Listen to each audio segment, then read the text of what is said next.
오늘 읽어드린 본문 말씀은 사도 바울이라고 하는 한 위대한 하나님의 사람이 노년에 로마의 감옥에서 빌립보에 있는 교인들에게 써서 보낸 편지 가운데 일부분입니다.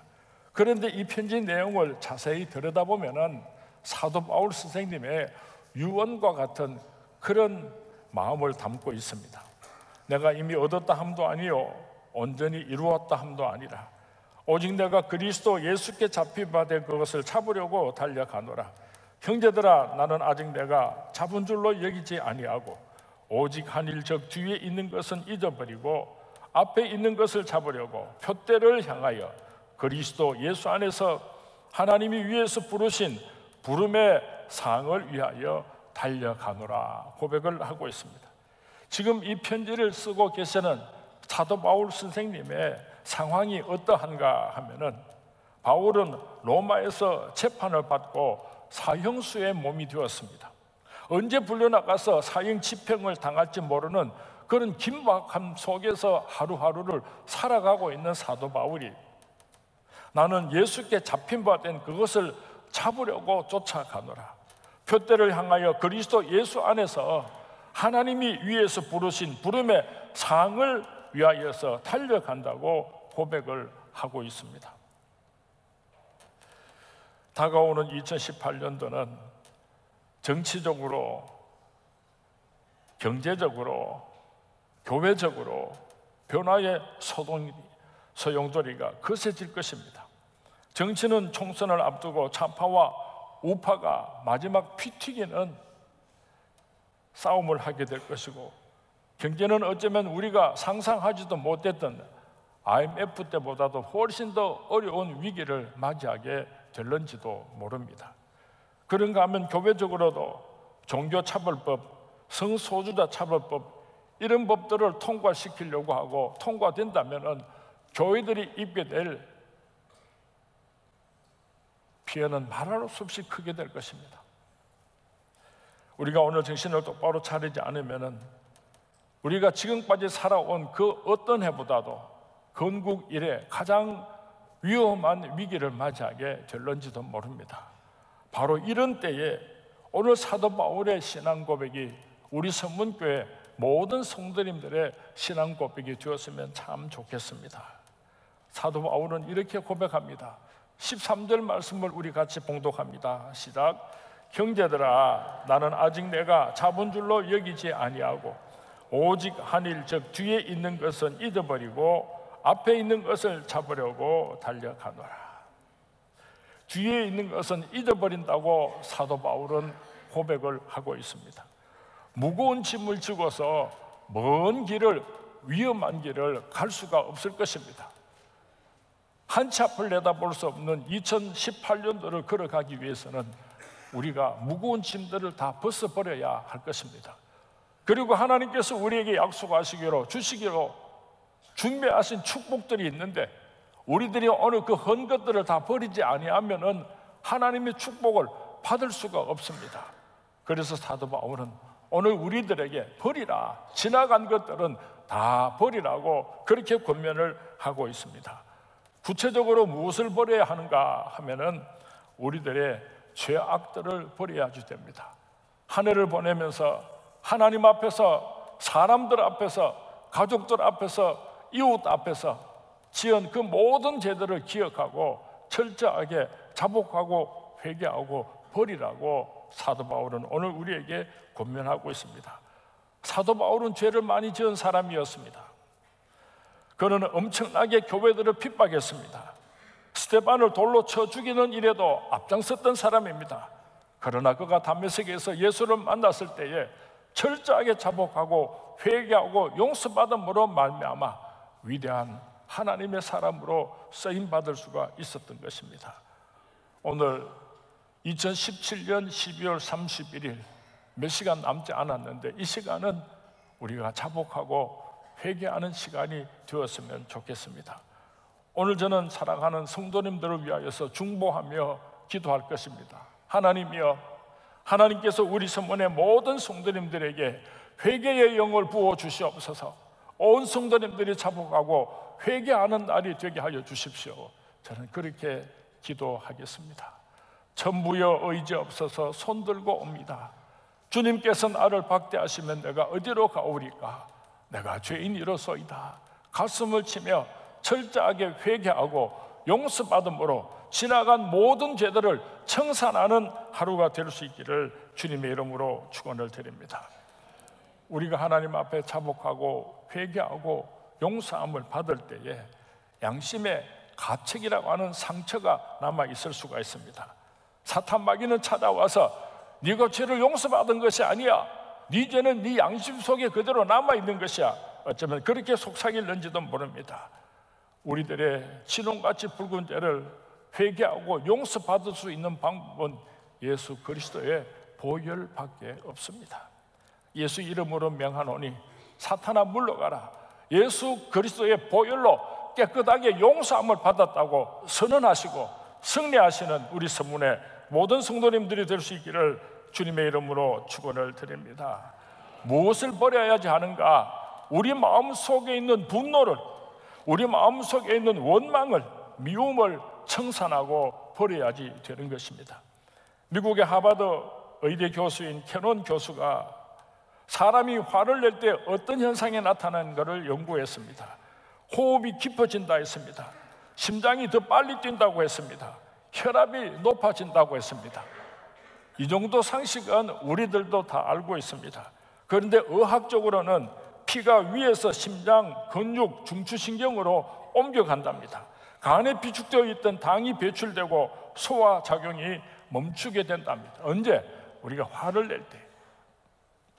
누구든지 화를 낼 때에 그것이 육체와 정신 건강에 얼마나 좋지 않은지를 우리는 누구든지 다 알고 있습니다.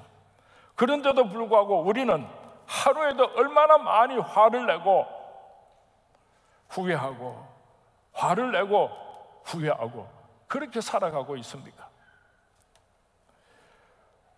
에베소서 4장 26절 말씀에 보면은 분을 내어도 죄를 짓지 말며 해가 지도록 분을 품지 말라고 권면하고 있습니다.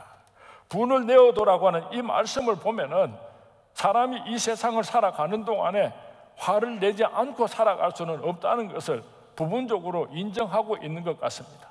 누구든지 다 화를 낼 수는 있는데 어떻게 해야지 되는가 하면은 해가 지도록 분을 품지 말고 마귀에게 틈을 주지 말라고 권면하고 있습니다. 하루 일과를 마치고 밤에 잠자리에 들려고 하는데 그날 있었던 분하고 억울한 일들이 생각이 납니다. 분해서 견딜 수가 없습니다. 잠을 잘 수가 없습니다. 어떻게 그 사람이 내게 그런 말을 할 수가 있어? 분노와 증오심으로 밤새도록 지적거리면서 그렇게 잠을 자고 새벽에 일어나니까, 아침에 일어나니까 머리는 지끈거리고 가슴은 답답하고 그 현상이 바로 마귀가 틈을 탄 증거인 것입니다. 해가 지도록 분을 품지 말라, 이 말씀의 뜻은 무엇입니까? 혹시 낮에 서로 다투고 화를 낼 수가 있지만은 잠자기 전에 여보 미안해요 하고 악수하고 화해하고 그렇게 잠을 자라는 것입니다. 친구에게 전화하고 그거 미안해, 내가 잘못해서, 내가 오해해서, 내가 성질이 급해서 미안 그렇게 다 풀고 편안하게 잠을 자라, 그렇게 성경 말씀은 우리에게 권면하고 있습니다. 지금 이 시간에 올 한 해 동안을 살아오면서 수십 년 우리의 인생을 살아오면서 여러분 마음속에 생각만 하면 분노가 치솟아오르고 견딜 수 없는 증오 쓰는 사람이 있습니까? 그 사람을 다 용서하고 화해하고 축복의 새해를 준비할 수 있게 되기를 주님의 이름으로 축원을 드립니다. 뿐만 아니라 2018년도가 되면요, 매일처럼 화가 나는 일이 있으면은 그날 다 정리하고 그날 다 마무리하고 그렇게 축복의 그 다음 날을 시작할 수 있는 우리 성문의 모든 성도님들이 될 수 있기를 주님의 이름으로 축원을 드립니다. 제가 이렇게 말씀을 드리니까 혹시 여러분 마음속에 내가 이상민 목사가 저거 미워 죽겠는데 그렇게 생각했던 사람이 있으면 용서하고 다 풀고 그렇게 새해를 맞이했으면 좋겠습니다. 여러분의 사랑하는 가족, 여러분의 사랑하는 친구, 어쩌다가 그렇게 깊은 상처를 주고 받았습니까? 오늘이 지나가기 전에, 하루 해가 지기 전에 우리 화해하고 용서하고 하나님의 축복 속에서 살아갈 수 있게 되기를 주님의 이름으로 부탁을 드립니다. 그리고 세 번째로는 우리가 실패했던 일들도 다 잊어버려야지 됩니다. 올 한 해를 살면서 실패한 일이 있습니까? 실패를 너무 자꾸만 곱씹지 마시기 바랍니다. 또 생각하고 또 생각하면 열등감에 빠지게 되고 모든 일에 자신을 잃어버리게 됩니다. 그러면 삶의 의욕도 다 잃어버리게 되고 마는 것입니다. 지나간 일들 너무 미련 가지지 마세요. 까짓거 그러세요. 제가 중학교 다닐 때에 건축회관 앞에서 5번 버스를 타고 학교 통학을 했는데요, 이 차를 놓치면 지각을 하고 이 차를 타고 가면 지각을 안 하는 그 버스를 내가 한 20-30초 늦게 와가지고 그 차를 타기가 어렵게 됐습니다. 줄을 서가지고 막 버스를 타고 올라가는데 그 차장 아가씨가 바로 내 앞에서 딱 선을 끊더니만 태우고는 오라익 하고 출발을 해버렸어요. 저는 그냥 닭도 든게 지붕 쳐다본다고 그 버스를 놓쳤으니까 얼마나 원통하겠습니까? 지각인데. 그 차를 타고 가는 친구들이 손을 흔들면서 얼마나 놀려대는지 몰라요. 그런데 그 버스가 좀 늦게 왔기 때문에 그 뒤에 오는 차는요 1분도 안 돼가지고 또 그 뒷버스가 도착을 했는데 텅텅 비어서 온 거예요. 그래서 올라타서 앉아서 그렇게 신나게 이제 그 버스를 타 학교로 가는데, 두 정거장을 지나가고 보니까 나를 안 태우고 가던 그 버스가 타이어가 펑크가 나가지고 전부 다 내리가 어쩔 줄 모르고 있는 거예요. 세상 살다가 보면요 이런 일 참 많습니다. 그 남자하고 결혼 못하면 일평생 시집 못 갈 줄 알았는데 더 좋은 총각이 또 나타나고요, 내가 그 학교 들어가지 못하면 나는 내 일생을 망치는 줄 알았는데 더 좋은 길이 나타나고요. 로마서 8장 2절 28절 말씀에 보면은 우리가 알거니와 하나님을 사랑하는 자 곧 그의 뜻대로 부르심을 입은 자들에게는 모든 것이 협력하여 실패했던 일이나 성공했던 일이나 마음을 아프게 했던 일이나 즐거웠던 일이나 그 모든 일들을 하나님께서 다 합력하여서 선을 이루시니라 말씀하고 있습니다. 합력하여 선을 이루시는 하나님의 축복이 2018년도에 여러분을 위하여 예비되어 있다는 이 믿음을 가지고 지나간 실패를 잊어버릴 수 있게 되기를 주님의 이름으로 축원을 드립니다. 그런가 하면은 지나간 일들 가운데서 우리가 성공했던 일이 있습니다. 자랑스러운 일들이 있습니다. 그런 일들을 너무 자랑하다가 현실에 안주하다가 그만 더 빨리 달려가지 못하고 실패하는 사람들이 참 많이 있습니다. 이거 내가 있다 하나님의 영광을 도적질하다가 더 이상은 멋있는 삶을 살지 못하고 주저앉아 버리는 사람들이 많이 있습니다. 미국에 가서 이민교회를 하면은요, 한국에 있을 때 금송아지 안 가지고 있었던 사람이 하나도 없어요. 한국에 있을 때는 다 부자고 한국에 있을 때는 다 권세가 있었고 맨날 모여 앉으면 옛날 이야기만 해. 옛날 이야기만. 과거에 잘한 일들이 참 많이 있죠. 하나님의 나라와 그 영광을 위해서 충성한 일들 참 잘하셨습니다. 여러분들에게 박수를 쳐드리고 싶습니다. 하나님께 귀한 예물을 정성껏 바쳤습니다. 참 잘하셨습니다. 여러분들에게 박수를 쳐드리고 싶습니다. 여러분들이 했던 선한 행동, 봉사, 구제 참 잘하셨습니다. 박수를 쳐드리겠습니다. 그러나 오늘 박수만 받으시고 그것도 잊어버리라는 겁니다. 방해가 되기 때문에 지나간 일들은, 성공했던 일들도 다 잊을 수 있게 되기를 주님의 이름으로 부탁을 드립니다. 오늘 2017년도 12월 31일은 특별한 의미가 있는 날입니다. 한 해가 지나가는 이 날입니다. 올 한 해 동안 있었던 그 모든 일들을 오늘로서 마감하고 슬펐던 일, 괴로웠던 일, 마음 아팠던 일, 분노했던 일, 미워했던 일, 잘했던 일, 못했던 일, 아쉬운 일, 이 모든 일들을 오늘로서 다 던져버리고 다 잊어버릴 수 있게 되기를 주님의 이름으로 축원을 드립니다. 서른도라고 하는 가수가 부르는 노래 가운데 차차차라고 하는 노래가 있습니다.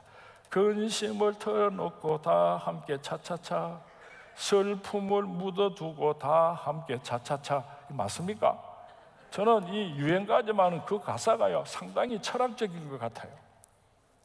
걱정, 근심, 슬픔, 미움, 이 모든 것을 다 묻어버리고 다 잊어버리자, 그렇게 노래하고 있는 것입니다.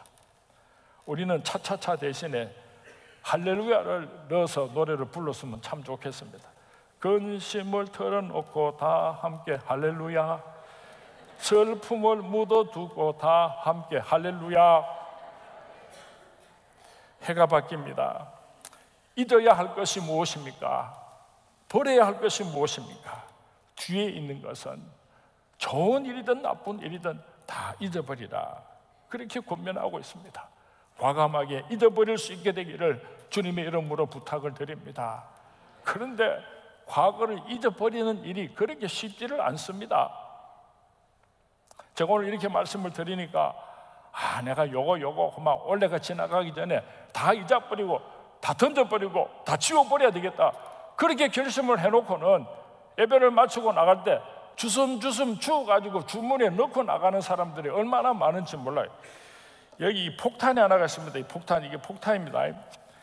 우리가 오늘 하나님 앞에서 하나님, 내가 미워했던 거, 죄 지은 거 전부 다 버리겠습니다, 회개했습니다, 약속을 하고 이렇게 버려놓고 예배 마치고 나갈 때 줄을 솔솔 땡겨가 다시 찾아가지고 주머니에 넣고 가면요, 이거 폭탄을 주머니에 넣고 돌아가는 겁니다.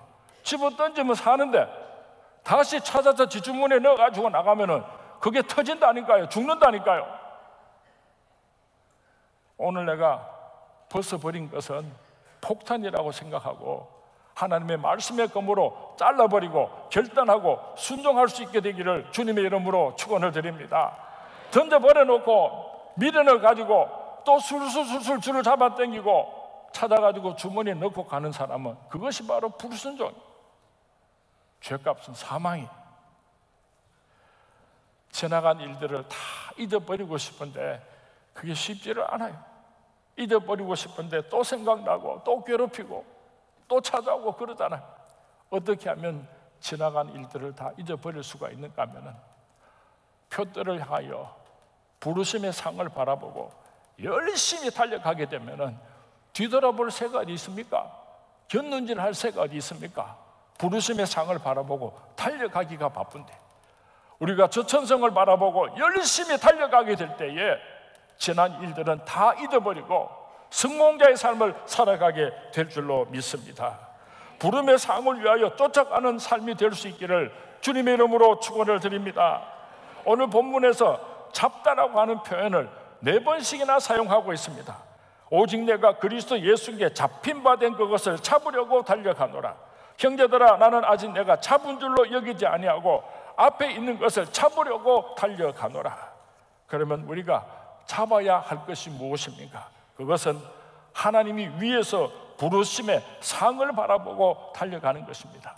이 세상에 속한 것을 보고 달려가는 것이 아니라 저 하늘나라에서 하나님께서 내게 부어주실 그 상급을 바라보고 달려가야 하는 것입니다. 예수 믿는 우리는 누구입니까? 찬송가 359장에 천성을 향해 가는 성도들아, 그렇게 찬양하고 있습니다. 우리는 천성을 향해서 달려가는 하나님의 백성들입니다. 세상 사람들도 부지런히 달려가지만은 그들이 달려가는 목표는 우리 예수 믿는 사람들이 달려가는 목표하고 천장지차입니다. 세상에 속한 것을 달려갑니다. 썩어 없어질 것을 목표로 하고 달려갑니다. 그러나 우리들이 달려갈 때에 기다리는 분이 계십니다.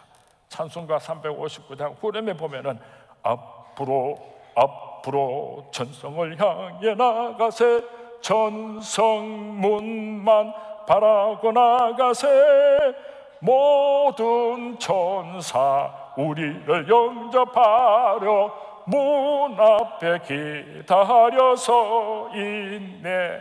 우리가 열심히 달려가면은 우리를 품으려고 천사가 기다리고 있습니다.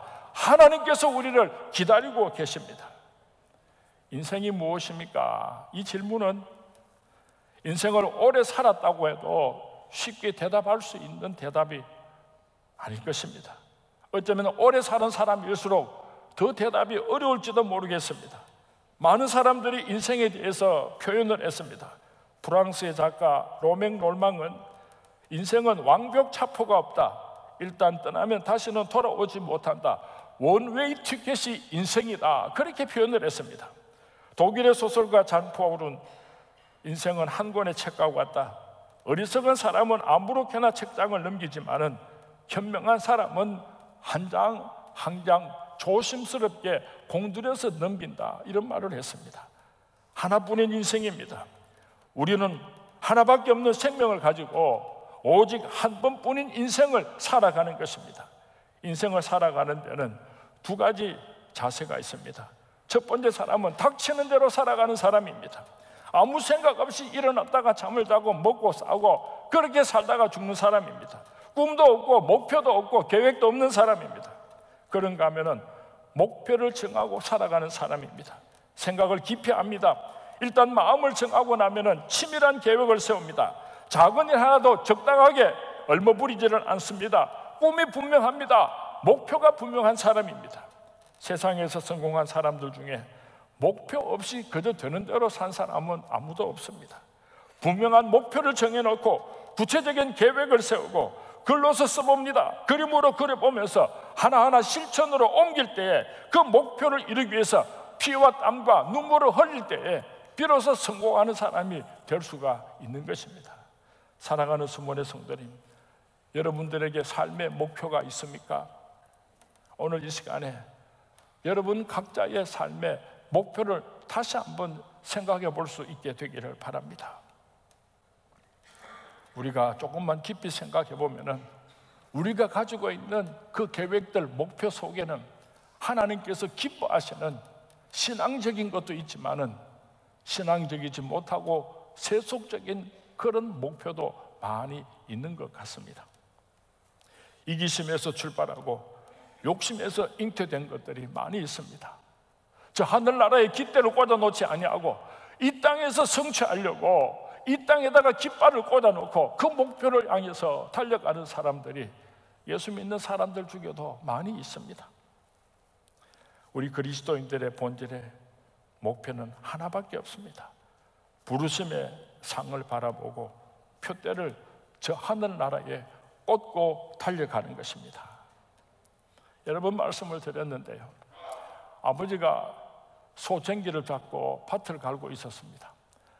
아들이 서울에서 공부를 하다가 방학이 되어서 집으로 내려오는데 아버지가 힘들게 소쟁기를 잡고 밭을 가니까 아버님 좀 쉬세요.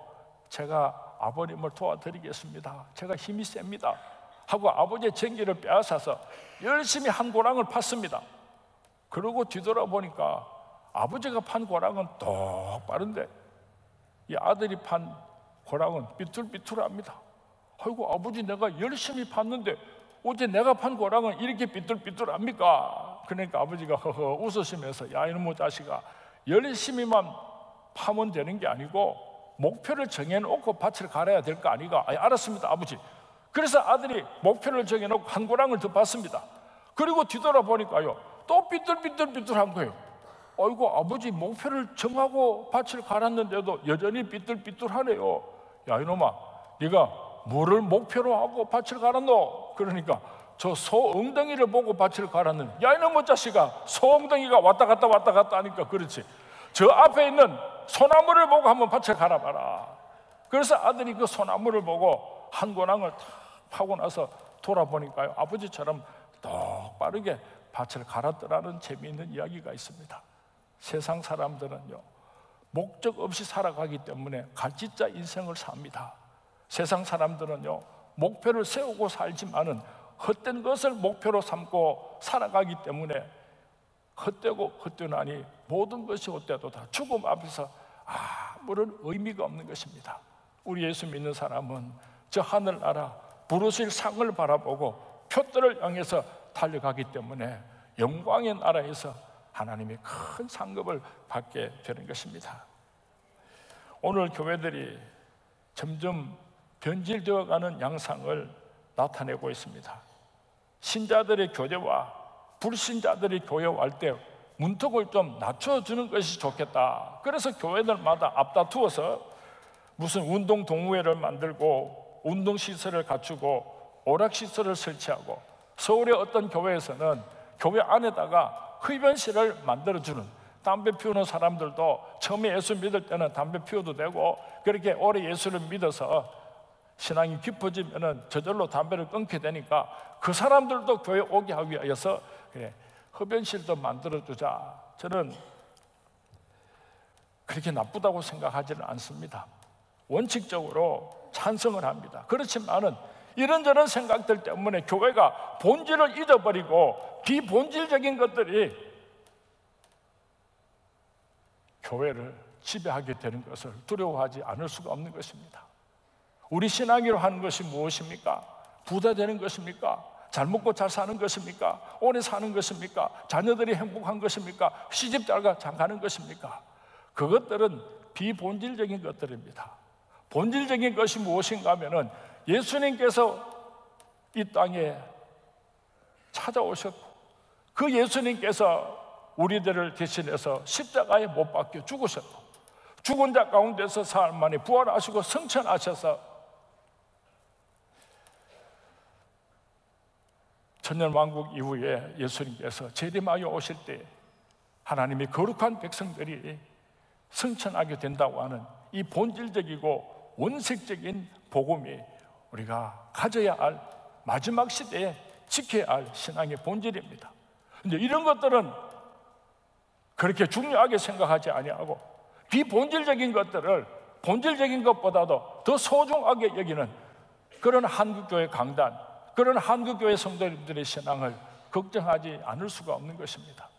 예수님께서 말씀하시기를 너희는 먼저 그 나라와 그 의를 구해라, 그리하면 너희들이 필요한 모든 것을 다 주시겠다고 약속하셨는데, 우리가 본질적인 신앙을 가지게 될 때에 먼저 그 나라와 그 의를 구하고 저 천국을 바라보는 영광스러운 신앙을 가지고 살아가게 될 때에 하나님께서 이 세상에 필요한 모든 다른 축복도 덤으로 주시겠다고 약속을 하셨는데, 그 본질적인 신앙은 지키지 아니하고 비본질적인 것에 현혹이 되어서 예수를 믿는다면 깃발을 이 땅에 꽂고 살아가는 어리석은 사람인 것입니다. 우리가 장차 천국에 들어가게 되면 서로 다른 상급을 받게 된다고 성경 말씀은 가르쳐주고 있습니다. 야고보서 1장 12절에서는 생명의 면류관이 있다고 했습니다. 디모데후서 4장 8절에서는 의의 면류관이 예비되어 있다고 말씀했습니다. 베드로전서 5장 4절에서는 시들지 않는 영광의 면류관이 있다고 말씀했습니다. 요한계시록 4장 4절에서는 금면류관이 있다고 말씀했습니다. 데살로니가전서 2장 19절에서 20절 말씀에는 기쁨의 면류관도 있다고 말씀했습니다. 장차 하늘에 올라가서 면류관만, 서로 다른 영광스러운 면류관만 받아 쓰는 것이 아니라 우리 몸의 영광도 서로 다르다고 고린도전서 15장 41절에서 42절에 말씀하고 있습니다. 같이 한번 봉독하겠습니다. 해의 영광이 다르고 달의 영광이 다르며 별의 영광도 다른데 별과 별의 영광이 다르도다. 죽은 자의 부활도 그와 같으니 썩을 것으로 심고 썩지 아니할 것으로 다시 살아나며, 하늘에 가서 우리가 받을 상급은 해와 같은 영광의 몸이 있습니다. 달과 같은 영광의 몸이 있습니다.